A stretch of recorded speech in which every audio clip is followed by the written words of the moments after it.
Adapting to a new environment is always hard. If you've gone to university in a different city, moved houses, moved a different job, you will know how this feels. When I moved to Taipei 6 months ago, I was feeling pretty hopeless at the prospect of starting afresh and building a new life here. Recently, some things have just changed my perspective on the whole process of adapting and building something new out of yourself. And I wanted to share those lessons with you today. So to tell the story, we have to go back all the way to the beginning. Moving to Taipei was scary to me in so many different ways.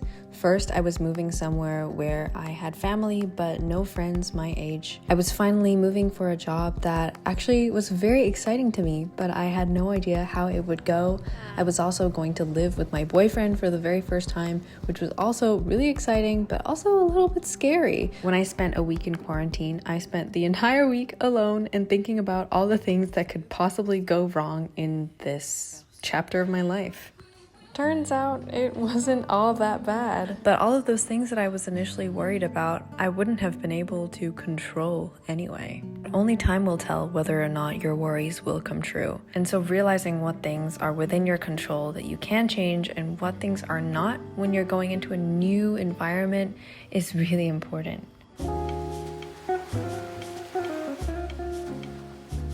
I was struggling a lot at the beginning of my time in Taipei. Actually, not even the beginning, just until pretty recently. It's been really hard to adapt in a new city with no friends. I think that's something that a lot of people can relate to. Recently, I've just started putting myself more out there, hanging out with more friends. Recently, I met a friend who's not even from Taipei. Her name is Jade. She's also a YouTuber. It was just really nice to hang out and finally find someone that I really felt like I connected to. Hello. Hello. This is our low point. We're seeing if Kwok likes mint chocolate. Is it just me or are there chunks of... It's just you.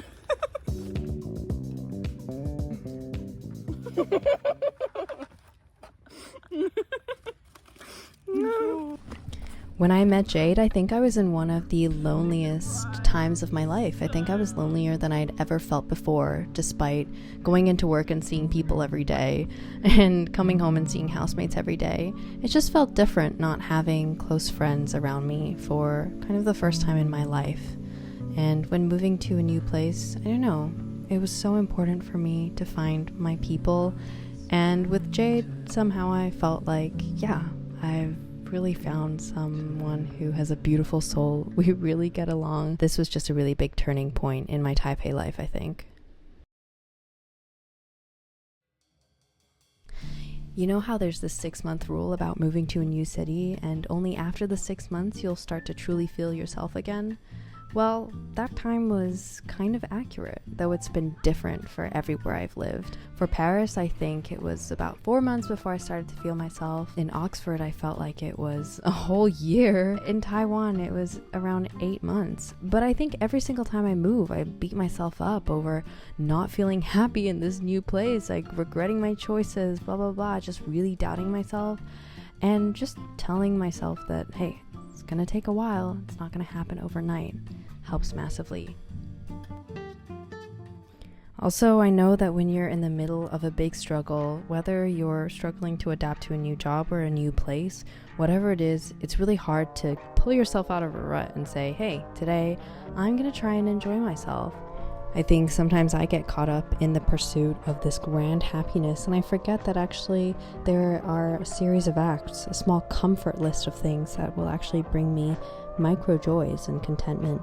And maybe that's all that I have a responsibility to seek right now.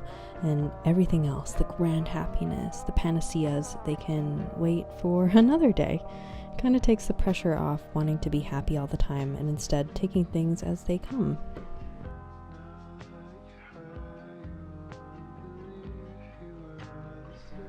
I think when I first moved, I pushed myself really hard to try and find new friends, but I think I kind of forgot that, in fact, I have a really strong network of friendships who aren't in Taiwan, and I saw this as kind of a curse rather than a strength, but it's really nice to be able to call or text people who knew you in a past stage of life to update them on what's going on in your new life.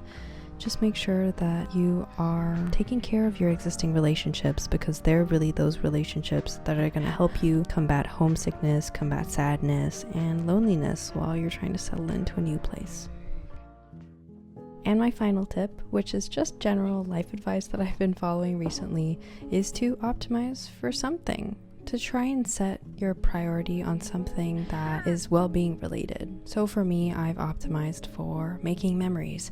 Every time I'm struggling with something or finding life a little bit difficult or unideal, I try to force myself to seek out experience that will make for a good memory in the future. Here we went to watch the sky lanterns, which were so beautiful. We went with a bunch of Jade's Minerva friends, and this is just such a beautiful memory in my Taipei life.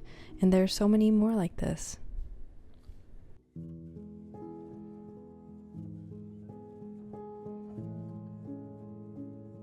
Oftentimes when I look back at a time that was hard in my life, I feel really grateful to previous Kwok for having made the effort to hang out with people and make memories with them, because ultimately I think the joy of good memories stay with me forever, and sometimes the scars of things that were difficult are not nearly as strong as the good memories for me. I hope you enjoyed the rest of this little montage.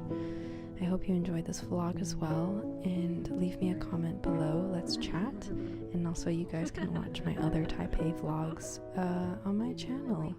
I'm leaving soon, so these will be the last of the Taipei vlogs, but I truly appreciate every single one of you watching right now for having gone on this beautiful journey with me. Thank you so much, and I'll see you soon.